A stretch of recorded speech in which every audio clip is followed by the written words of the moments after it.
Good morning. আজকে আমরা science of hearing নিয়ে কথা বলবো।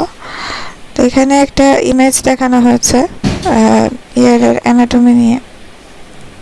আমরা এখানে ডিটেলস অ্যানাটমি পড়বো না, এটা তোমাদের অ্যানাটমিতে পড়বে নার্ভাস সিস্টেমে। এখানে শুধু আমরা ফাংশনাল অ্যানাটমিটুকু, অর্থাৎ আমাদের ফিজিওলজি বা ফাংশনটা বোঝার জন্য যতটুকু লাগে ততটুকু দেখানো হয়েছে।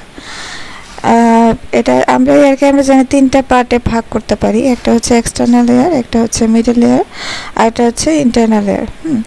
তো এখানে এক্সটার্নাল লেয়ারটা এত ডিটেলসে দেখানো হয় না। এটা মূলত তোমরা জানো যে অডিটরি মিয়েটাস থাকে, তারপরে হেলিক্স, অ্যান্টিহেলিক্স, পিনা, অরিকল, এটা নিয়ে এক্সটার্নাল লেয়ারটা গঠিত। তো এখানে এই পোর্শনটা খুব একটা দেখানো হয়নি। তারপর হচ্ছে যে মিডল লেয়ারের মধ্যে এটা হচ্ছে একটা এয়ার ফিল্ড ক্যাভিটি থাকে। তো সেখানে তিনটা বোনস থাকে, মেলিয়াস, ইনকাস আর স্টেপিস। হ্যাঁ, তারপরে হচ্ছে যে ইনার ইয়ারে হচ্ছে কি মেনলি একটা কয়েল শেপড থাকে, স্পাইরাল শেপড স্ট্রাকচার থাকে, যেটাকে আমরা দুভাগে ভাগ করি। একটি হচ্ছে মেমব্রেনাস ল্যাবিরিন্থ, আর একটা হচ্ছে বোনি ল্যাবিরিন্থ। বোনি ল্যাবিরিন্থটা হচ্ছে পেট্রাস পার্ট অফ টেম্পোরাল বোনে থাকে, যেটার ভেতরে হচ্ছে তোমার মেমব্রেনাস ল্যাবিরিন্থ থাকে। তো এখানে এই কথাগুলোই ছবির সেই কথাগুলোই ডিটেলসটা লেখা হয়েছে। যে এক্সটার্নাল লেয়ারের কাজ হচ্ছে যে এটা হচ্ছে আমাদের যে সাউন্ডগুলো, এনভায়রনমেন্টের যে সাউন্ডগুলি আসে সেগুলো এক্সটার্নাল অডিটরি মিয়েটাস দিয়ে সে হচ্ছে এটাকে টিম্প্যানিক মেমব্রেন বা ইয়ার ড্রাম, যেটা এই যে দেখা যাচ্ছে টিম্প্যানিক মেমব্রেন, এই ইয়ার ড্রামে সে পাঠিয়ে দেয়। তারপরে হচ্ছে গিয়ে এটা মিডল লেয়ারে আসে। তা মিডল লেয়ারে কী হয়, যেখানে এয়ার থাকে এবং হচ্ছে গিয়ে এটা ইউস্টেশিয়ান টিউব দিয়ে নেসোফেরিংসের সাথে কানেক্টেড থাকে। এই যে আচ্ছা, এখানে ইউস্টেশিয়ান টিউবটা তেমন একটা দেখানো হয়নি এই ছবিতে। গাইটনের ছবি আছে, তোমরা একটু দেখে নিও। তারপর হচ্ছে যে এখানে তিনটা বোনস থাকে, যে হচ্ছে গিয়ে মেলিয়াস, ইনকাস আর স্টেপিস। এগুলোর কাজ কি? এটা হচ্ছে গিয়ে তোমার মিডল লেয়ারে যে একটা ইম্পর্টেন্ট জিনিস হয় সেটা হচ্ছে এখানে তোমার সাউন্ড অ্যাম্প্লিফিকেশন হয়।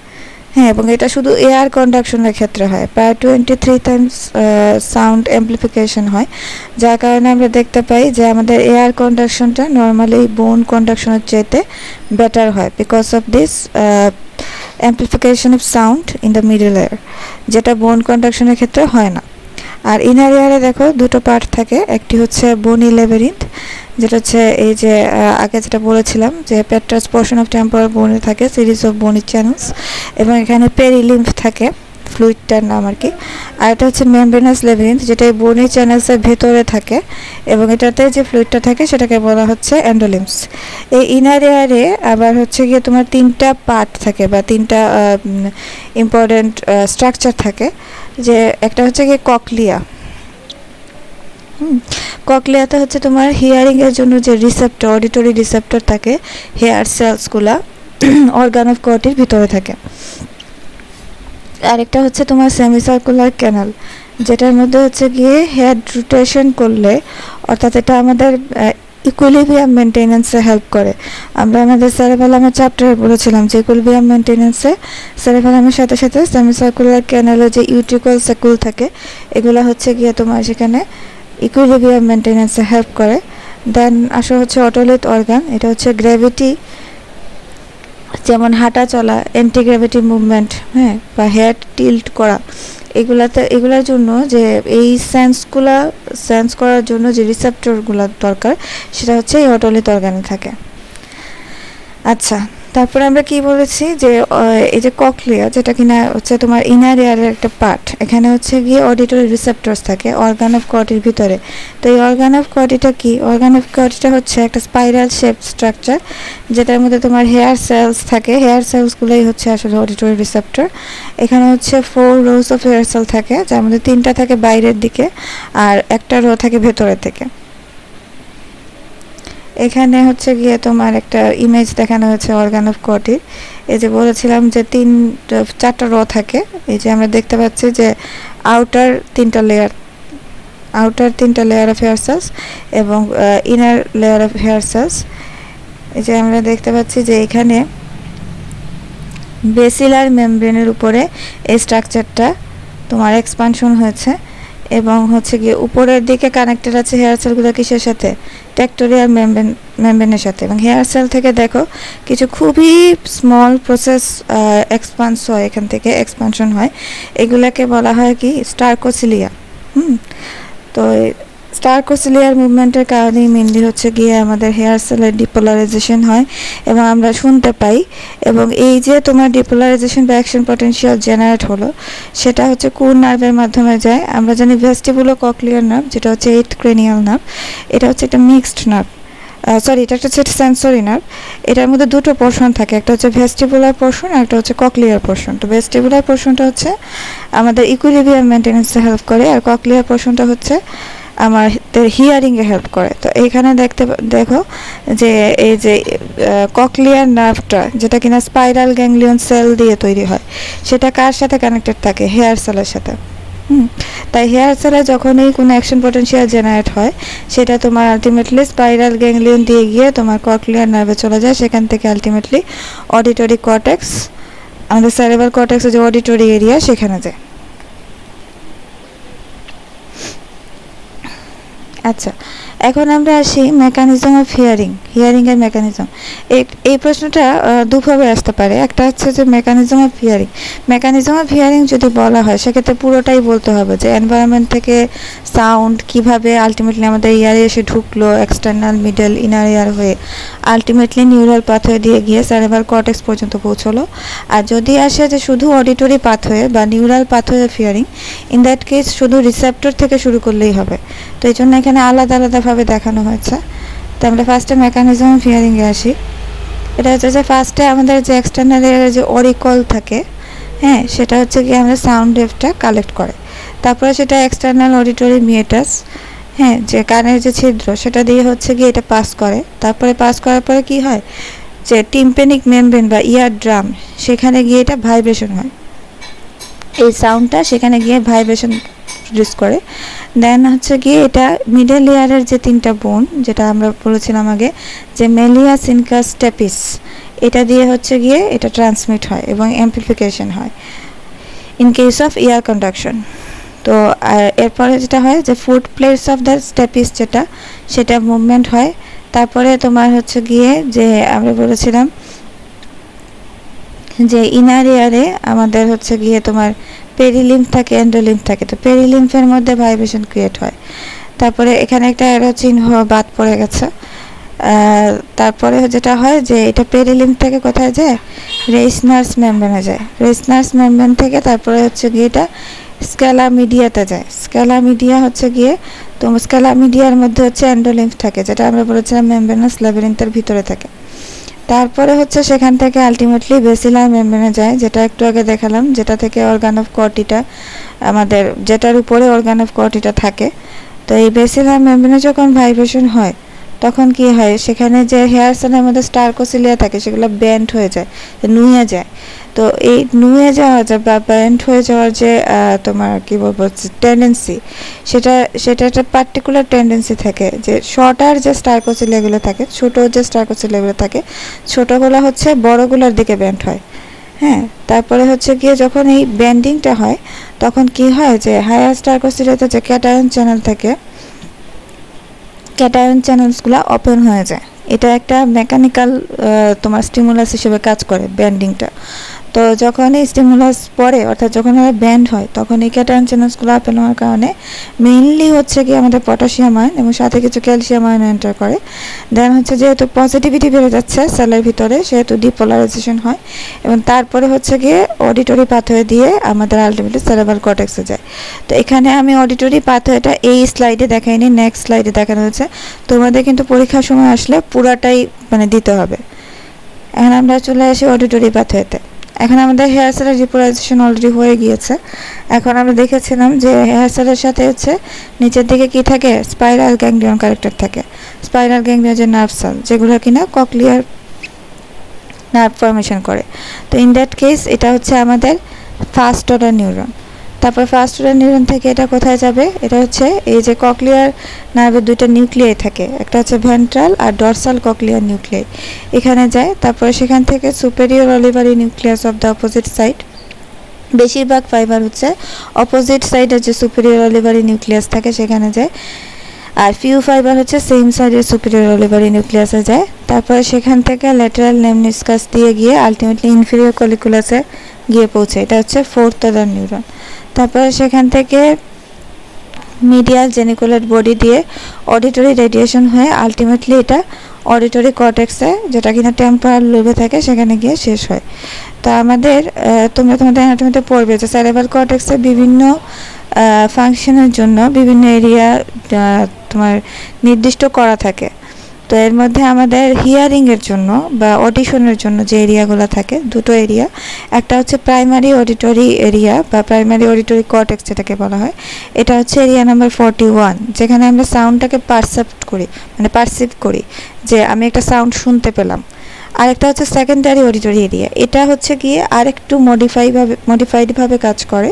এটা হচ্ছে যেটা কী ধরনের সাউন্ড, এটা ইন্টেন্সিটি কীরকম, এটার রিদম কীরকম, এই যে একটা সাউন্ডের বিভিন্ন ধরনের ক্যারেক্টারিস্টিক্স, এটা আইডেন্টিফাই করা হচ্ছে, সাউন্ডকে ইন্টারপ্রেট করা হচ্ছে সেকেন্ডারি অডিটরি এরিয়ার কাজ, যেটা হচ্ছে অডিটরি এরিয়া নাম্বার 42। এখানে একটা ইমেজ আছে, এটা দিয়ে দেখালে আরেকটু ভালো হবে।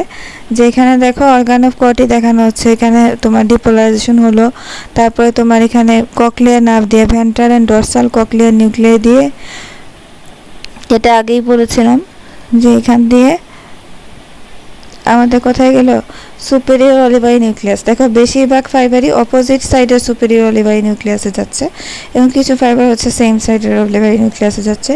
সেখান থেকে হচ্ছে গিয়ে কোথায় যাচ্ছে, পন্সের মধ্যে যে ল্যাটারাল নিমনিসকাস থাকে, সেই পন্সে অর্থাৎ মেডুলা পন্স মিড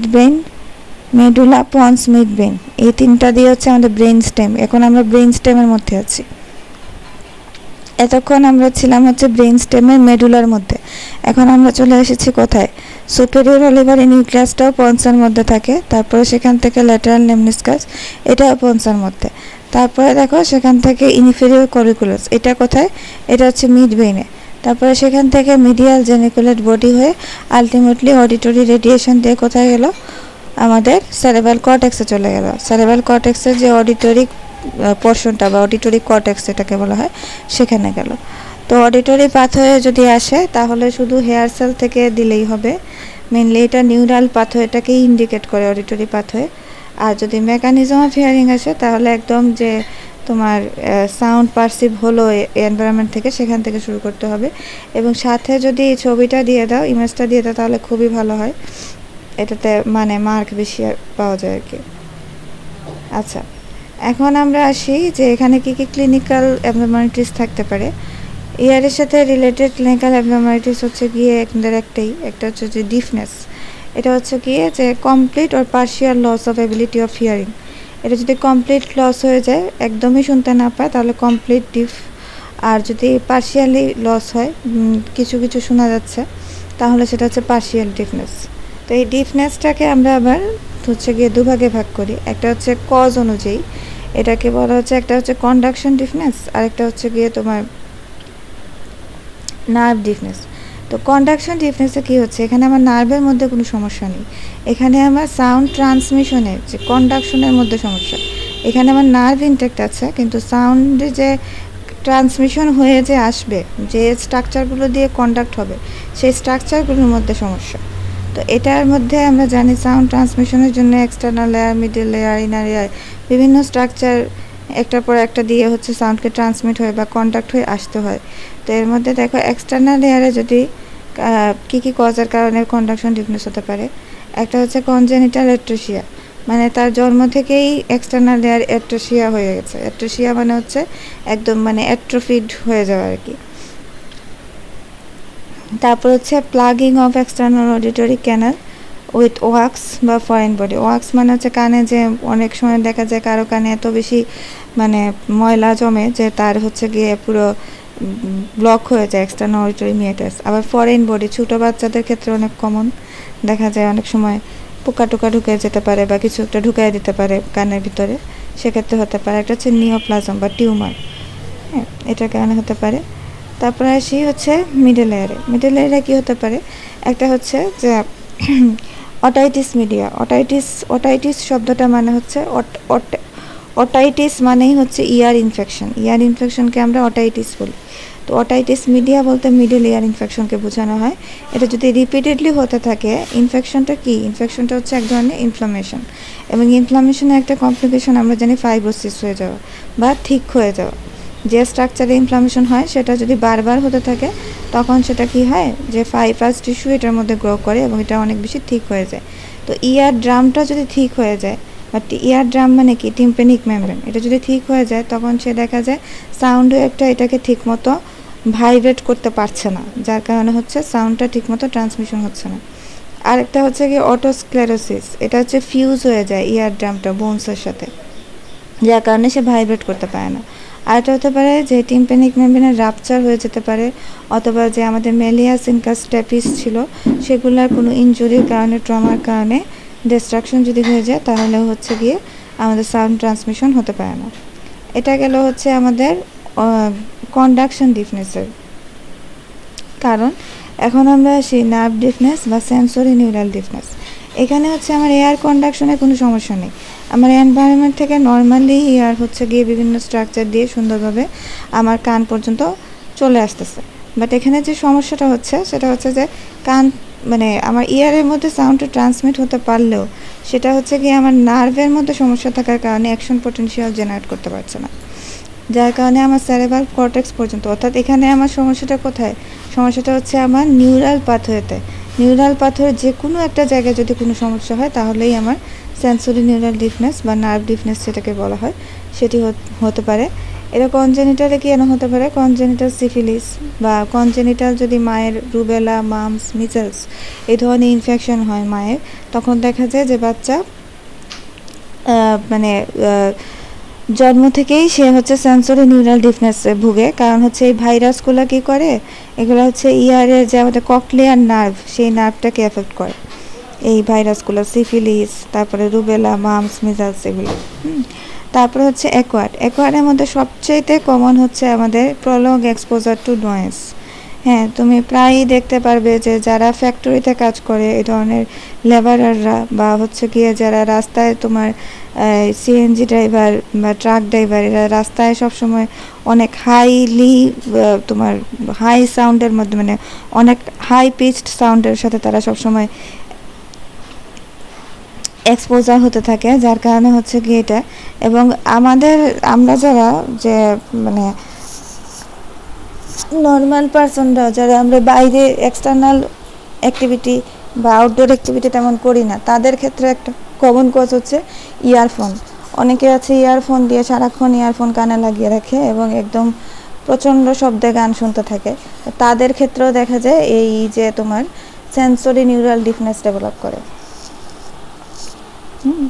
তারপরে আরেকটা হচ্ছে অ্যামাইনোগ্লাইকোসাইড অ্যান্টিবায়োটিক। অ্যামাইনোগ্লাইকোসাইড অ্যান্টিবায়োটিক কি, স্ট্রেপ্টোমাইসিন, জেন্টামাইসিন। এই অ্যান্টিবায়োটিকের একটা সমস্যা হচ্ছে এটা যে আমরা দেখিয়েছিলাম না যে আমাদের অডিটরি পাথওয়েতে হেয়ার সেলের যখন ডিপোলারাইজ হয়, তখন ডিপোলারাইজ হওয়ার জন্য কি হয়, হেয়ার সেলের ভিতরে পজিটিভ আয়ন এন্টার করতে হয়। পজিটিভ আয়ন এন্টার কখন করবে, যখন পজিটিভ আয়নের জন্য চ্যানেলসগুলো ওপেন হবে, তাই না?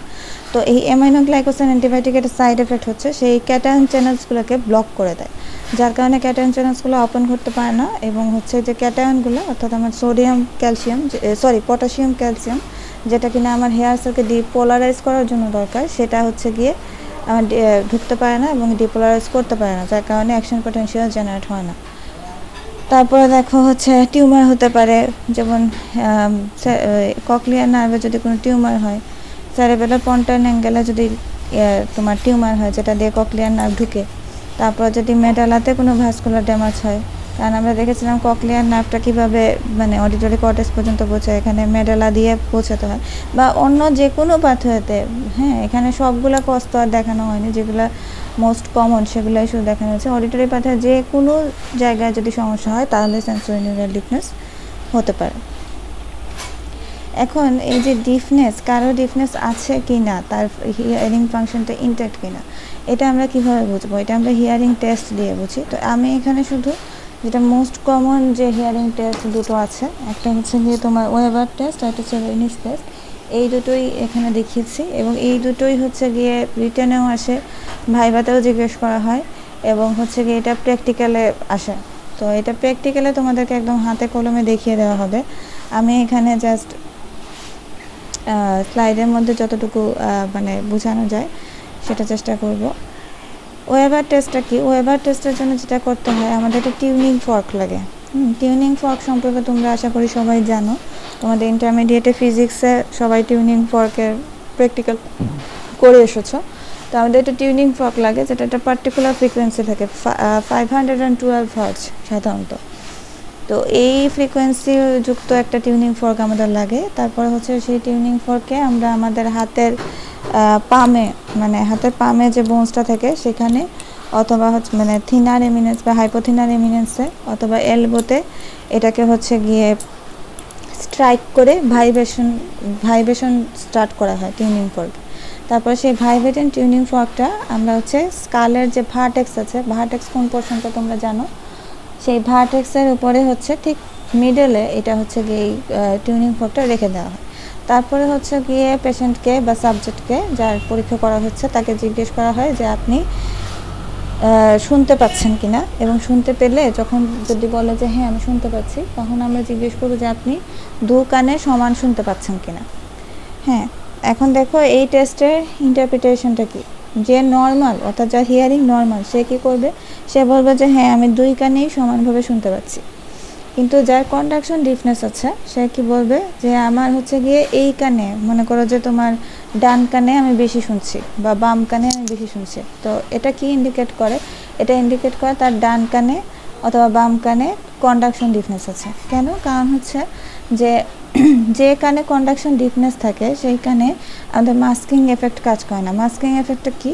মাস্কিং এফেক্টটা হচ্ছে, মনে করো যে তুমি একটা রুমের মধ্যে কথা বলছো, সেখানে তোমার সাথে সাথে আরও অনেকেই কথা বলছে বা আরও অনেক ধরনের সাউন্ড হচ্ছে, এখানে টিভি চলছে বা মনে করো ফ্যান চলছে বা গান বাজছে। তো এই যে অন্যান্য সাউন্ডের কারণে তোমার নিজের সাউন্ডটাকে মাস্ক হয়ে যায়।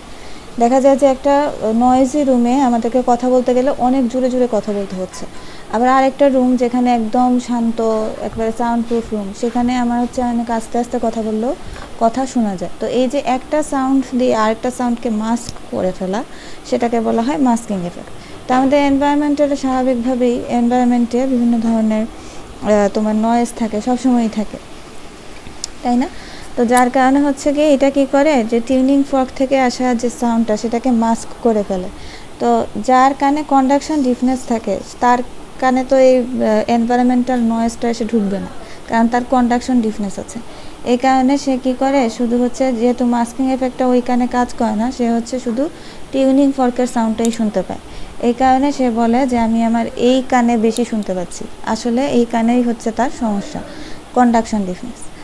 আচ্ছা, এটাকে আমরা কীভাবে, যখন আমরা বলি তখন আমরা এটাকে কীভাবে বলি, যে ওয়েভার ল্যাটারালাইজড টু ডিজিজড ইয়ার। যদি ডান কানে বেশি শুনতে পায় তাহলে বলবো যে ওয়েভার ল্যাটারালাইজড টু রাইট ইয়ার। যদি লেফট ইয়ারে হয় তাহলে হচ্ছে ওয়েভার ল্যাটারালাইজড টু লেফট ইয়ার। আচ্ছা, এখন আমরা আসি নার্ভ ডিফনেস বা সেন্সরি নিউরাল ডিফনেস। এখানে কি হবে, যে sound louder in normal air. Sound louder in normal air মানে কি? মানে হচ্ছে যার যে কানে সেন্সরি নিউরাল ডিফনেস আছে, এই কানে তো সে কিছু শুনবেই না। এখানে তার এয়ার কন্ডাকশন হবে না, বোন কন্ডাকশন হবে না, কোনো কন্ডাকশনই হবে না, সে ওই কানে টোটালি শুনবেই না। তো সে শুনবে কোন কান দিয়ে? একমাত্র নর্মাল কান দিয়ে শুনবে। তো এই কারণে হচ্ছে গিয়ে নার্ভ ডিফনেস হচ্ছে সে নর্মাল এয়ারে হচ্ছে গিয়ে শুনতে পারবে সাউন্ডটা। তো এটাকে আমরা বলবো যে ওয়েভার ল্যাটারালাইজড টু নর্মাল এয়ার।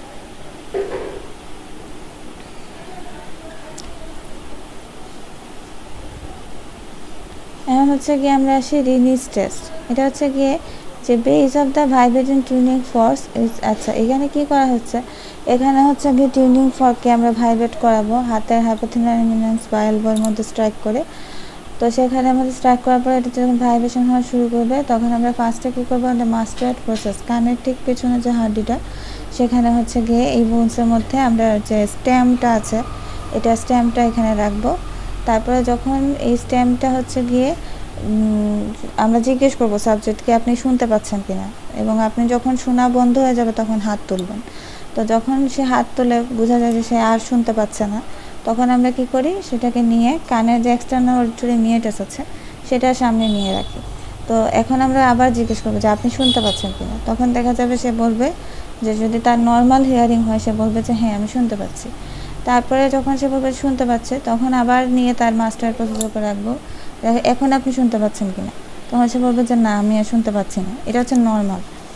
এটা কি ইন্ডিকেট করে? এটা হচ্ছে যে এয়ার কন্ডাকশন ইজ বেটার দেন বোন কন্ডাকশন। কেন বেটার সেটা আমরা আগেই বলেছি, যে এয়ার কন্ডাকশনের ক্ষেত্রে কী হয় যে মিডল এয়ারে গিয়ে সাউন্ডটা অ্যাম্প্লিফিকেশন হয়, কিন্তু বোনি কন্ডাকশনের ক্ষেত্রে এটা হয় না, সরাসরি এটা স্ট্রাকচারের মধ্যে দিয়ে পাস করা যায়, এটা হচ্ছে গিয়ে অ্যাম্প্লিফাই হয় না। তো এটা হচ্ছে গিয়ে নর্মাল। তো এটা এই যে এটা নর্মাল, এটা আমরা কীভাবে মানে এই যে তার এয়ার কন্ডাকশনটা বেটার বোন কন্ডাকশনের চাইতে, এটা আমরা কীভাবে বুঝলাম? যে দেখলাম আমরা যখন তার কি বলে মাস্টার্ড প্রসেসে সে আর শুনতে পাচ্ছে না, কিন্তু তখনও তার যদি এক্সটার্নাল অডিটরি মিটার্সের সামনে আমি টিউনিং ফোর্কটা ধরি তাহলে সে শুনতে পায়, কিন্তু সেখান থেকে নিয়ে যদি আমি আবার মাস্টার্ড প্রসেসের উপরে ধরি তাহলে সে শুনতে পায় না। তার মানে কি এয়ার কন্ডাকশনটা বেটার, কারণ মাস্টার্ড প্রসেসে শুনতে হলে তো আমাকে বোন কন্ডাকশন দিয়ে শুনতে হচ্ছে, আর এক্সটার্নাল অডিটরি মিটার্সে শুনতে হলে আমার এটা কী ধরনের কন্ডাকশন হচ্ছে, এয়ার কন্ডাকশন হচ্ছে। তো বোন কন্ডাকশন ওভার হয়ে যাওয়ার পরেও, অর্থাৎ মাস্টার্ড প্রসেসে শোনা বন্ধ হয়ে যাওয়ার পরেও সে এক্সটার্নাল অডিটরি মিটার্সে এয়ার কন্ডাকশনের মাধ্যমে শুনতে পাচ্ছে, তার মানে হচ্ছে তার বোন কন্ডাকশনের চাইতে এয়ার কন্ডাকশনটা বেটার। তো এটাকে আমরা কি বলবো? এটাকে বলবো হচ্ছে রিনিস পজিটিভ। আচ্ছা,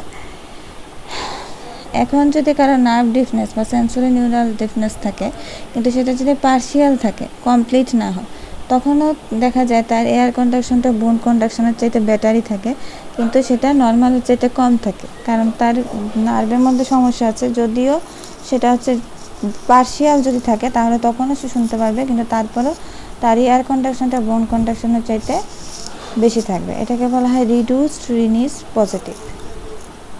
আচ্ছা, যদি তার কন্ডাকশন ডিফনেস থাকে, অর্থাৎ নিউরাল পাথওয়েতে কোনো সমস্যা নেই কিন্তু তার স্ট্রাকচারের মধ্যে সমস্যা, তখন কি হয়? বোন কন্ডাকশনটা এয়ার কন্ডাকশনের চাইতে বেশি হয়ে যায়। তখন কি হয়, যেটা আমরা কীভাবে বুঝি, যে দেখা যায় যে তার যখন একবার মাস্টার প্রসেসে শোনা বন্ধ হয়ে গেল, এরপরে আমি আবার বললাম যে এক্সটার্নাল অডিটরি মিটার্সে নিয়ে আসলাম, তারপরে হচ্ছে গিয়ে যে এক্সটার্নাল অডিটরি মিটার্সে আনার পরে সে বলল যে আমি শুনতে পাই, তারপরে একটা সময় তার শোনা বন্ধ হয়ে গেল, এরপরে আমি যদি এখন এসে এক্সটার্নাল অডিটরি মিটার্সের সামনে শুনতে পাচ্ছে না, তো শুনতে যখন পাচ্ছে না তখন আমি আবার তাকে আগের মতো মাস্টার্ড প্রসেসে ধরলাম। এখন আমি জিজ্ঞেস করলাম যে আপনি শুনতে পান কিনা, তখন সে বললো হ্যাঁ আমি শুনতে পাই। তার মানে কি? তার মানে হচ্ছে যে সে এক্সটার্নাল অডিটরি মিটার্সে শোনা বন্ধ হয়ে যাওয়ার পরেও সে আবার মাস্টার্ড প্রসেসে ধরলে শুনতে পায়। তার মানে তার এয়ার কন্ডাকশন শেষ, এয়ার কন্ডাকশনের মাধ্যমে শোনা শেষ হয়ে যাওয়ার পরেও এয়ার কন্ডাকশনের মাধ্যমে সে আর শুনতে পাচ্ছে না, কিন্তু আমি যখন মাস্টার্ড প্রসেসে ধরি অর্থাৎ বোন কন্ডাকশনের মাধ্যমে সে আবার শুনতে পাচ্ছে। তো এটাকে আমরা বলবো রিনিস নেগেটিভ। আরেকটা আছে false negative, Rini's false negative. এটা কখন হতে পারে? দেখা যায় যে অনেক সময় একটা পেশেন্টের এক কানে দেখা গেল সিভিয়ার সেন্সরি নিউরাল ডিফনেস, অর্থাৎ এই কানে সে টোটালি কিছুই শুনতে পায় না। তখন তার যদি দেখা যায় যে কি বলে তার যদি এই রিনিস টেস্টটা করা হয় তখন সে কি বলে যে হচ্ছে গিয়ে সে এই কানে শুনতে পাচ্ছে, হ্যাঁ, মানে বোন কন্ডাকশনটা ভালো, এয়ার মানে এক্সটার্নাল অডিটরি মিটার্সের সামনে রাখলে শুনতে পায় না, কিন্তু তার মাস্টার প্রসেসের উপরে রাখলে সে শুনতে পায়। তো এটা আমাদের কাছে মনে হতে পারে যেহেতু তার এয়ার কন্ডাকশনের চেয়ে বোন কন্ডাকশন ভালো, তাহলে মনে হয় এটা রিনিস নেগেটিভ। কিন্তু এখানে আসলে ঘটনা কি ঘটতেছে? ঘটনা হচ্ছে আসলে সে এই কানে এয়ার কন্ডাকশন বোন কন্ডাকশন কোনো কিছুই কাজ করতেছে না। এটা আসলে যেটা হচ্ছে যে আমরা যখন বোন কন্ডাকশন মানে বোনসের উপরে টিউনিং ফর্ক রাখি, তখন এই সাউন্ডটা আমাদের স্কালের সবগুলো স্ট্রাকচার দিয়ে পাস হয়। দেখা যায় স্কালের মধ্যে দিয়ে পাস হয়ে এটা অন্য কানটা, যে কানটা ভালো সেই কানে সে হচ্ছে গিয়ে বোন কন্ডাকশনের মাধ্যমে শুনতে পাচ্ছে, কিন্তু তার কাছে মনে হচ্ছে যে সে তার যে অ্যাবনর্মাল ইয়ার বা যে এখানে তার সেন্সরি নিউরাল ডিফনেস সেটা দিয়ে সে শুনতে পাচ্ছে। তো এই জন্য এটা হচ্ছে ফলসলি নেগেটিভ। মনে হবে যে তার এই কানের বোন কন্ডাকশন এয়ার কন্ডাকশনের চেয়ে বেটার, অর্থাৎ রিনিস নেগেটিভ, কিন্তু এটা আসলে ফলসলি নেগেটিভ। কেন? কারণ এই কানে তার বোন কন্ডাকশন হচ্ছেই না, বোন কন্ডাকশন হচ্ছে না, এয়ার কন্ডাকশন হচ্ছে না, কিছুই হচ্ছে না। সে আসলে তার অপোজিট যে নর্মাল এয়ার সেই এয়ার দিয়ে শুনছে, কারণ সাউন্ডটা হচ্ছে স্কালের মধ্য দিয়ে বোনসের মধ্য দিয়ে পাস করে অন্য সাইডের এয়ারে গিয়েছে। তো এই জন্য হচ্ছে গিয়ে এটাকে বলা হচ্ছে ফলসলি নেগেটিভ। এটা আমরা কিভাবে তোমার আইডেন্টিফাই করতে পারি যে আমরা যদি একটা কানকে ব্লক করে রাখি ব্যারানিস বক্স দিয়ে। ব্যারানিস বক্স হচ্ছে একটা সাউন্ড প্রডিউসিং বক্স, যাতে ওই কান দিয়ে সে ভালো কান দিয়ে সে কোনো সাউন্ড শুনতে পায় না, তখন আমরা এই ফলস নেগেটিভ ইন্টারপ্রিটেশনটাকে অ্যাভয়েড করতে পারি। তো এতটুকুই ছিল আজকের লেকচার। Thank you all.